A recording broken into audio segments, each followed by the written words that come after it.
Le livre de 2 Corinthiens, le chapitre 4, le verset 7, il dit, nous, hommes, nous portons le trésor de la gloire de Dieu en tant que nouvelle création, dans ce qu'il appelait quoi, un vase de terre. Est-ce que vous voyez comment est-ce que l'apôtre Paul appelle le corps? Il appelle le corps comment? Un vase de terre. Maintenant ma question, dans un vase on met quoi? Le vase, comment il est appelé? Un contenant. Et un contenant est fait pour abriter quoi? Un contenu. Donc le vase que nous sommes est le contenant, et nous qui sommes dans le vase, nous sommes le contenu du contenant. Ce qui fait que le vase là n'a pas forcément un seul contenu. Il peut avoir le contenu que nous sommes, mais il peut être rempli, parce que nous ne remplissons pas le vase. Donc il y a de l'espace. Et cet espace là peut être utilisé par des entités, par des esprits. Et c'est pourquoi on a vu dans la Bible quelqu'un qui était habité par légion. Des esprits qui étaient autour de 5000 à 6000. Il s'appelait légion. Donc vous allez comprendre avec moi que ce vase là a pu habiter celui qui est le propriétaire légal, plus 5000 à 6000 squatteurs. Ils ont vécu avec lui dans son vase. Son vase qu'on appelle aussi son corps. Ils ont vécu dans son vase de terre. Maintenant, si ça c'est ton vase de terre, toi-même tu es où? Tu es dans le vase. Voilà pourquoi tu peux fermer les yeux du vase. Vas-y, ferme tes yeux. Tu peux boucher les oreilles du vase. Bouge tes oreilles. Mais quand tu bouges tes oreilles, des fois ça te déconnecte du monde extérieur, mais tu entends les choses à l'intérieur. Tu vois que toi-même tu es dedans. Tu vis à l'intérieur. Mais sauf que le fait d'avoir bouché les oreilles et fermer tes yeux, ça te déconnecte du monde extérieur. Sinon, toi-même tu réalises que tu es à l'intérieur. L'homme est donc un esprit qui possède une âme et qui vit dans un vase de terre. Et ce vase de terre là lui retourne dans la poussière. Le vase de terre ne concerne pas Etsem, ça concerne Bazar. Tu comprends? Parce que Etsem,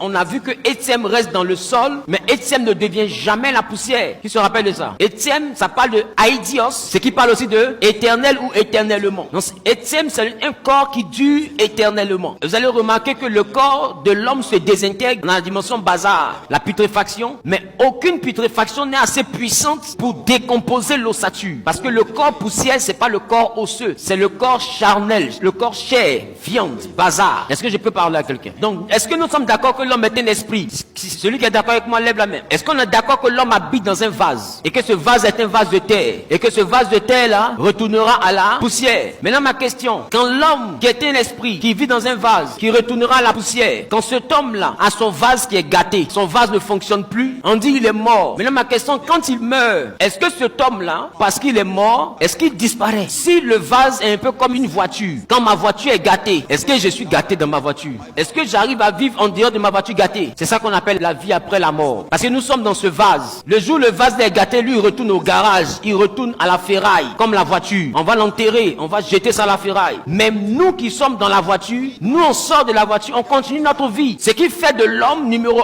1 être qui ne meurt jamais. Faut écrire. L'homme est immortel. L'homme n'a pas besoin de Jésus pour être immortel. Faut écrire. Tu vas comprendre devant. L'homme n'a pas besoin de Jésus pour être immortel. Si tu as compris ce que je viens de te dire, l'homme est un esprit. Il vit dans un corps qu'on appelle un vase de terre. C'est ce vase de terre là qui meurt. Mais l'homme lui-même ne meurt pas. Pourquoi? Parce qu'il est à l'image et à la ressemblance de Dieu. Si l'homme meurt, ça veut dire que par la mort de l'homme, nous avons la révélation que Dieu meurt. Oh, Dieu peut pas mourir. Si on a la ressemblance de Dieu, c'est que nous ne pouvons pas mourir. Si on a l'image de Dieu, c'est que nous ne pouvons pas mourir. Mais ce n'est pas seulement que ça. Parce que ce n'est pas la raison de mon propos d'aujourd'hui. Donc, on est d'accord qu'on ne peut pas mourir. Maintenant, pourquoi on a besoin de Jésus? On a besoin de Jésus parce que la vie après la mort a deux réalités. La vie après la mort a une réalité qu'on appelle la géhenne, l'enfer. Et la vie après la mort a une autre réalité qu'on appelle le paradis ou la nouvelle Jérusalem. Jésus nous garantit notre entrée dans la nouvelle Jérusalem, dans l'autre monde dans lequel on ira après la mort. Il nous garantit qu'on ira dans la nouvelle Jérusalem. Et quand tu as ton ticket pour la nouvelle Jérusalem, on dit tu es sauvé. Maintenant, quand tu n'as pas ton ticket pour la nouvelle Jérusalem, on dit tu es damné. Et c'est ceux qui sont damnés là qui iront en enfer, qu'on appelle aussi la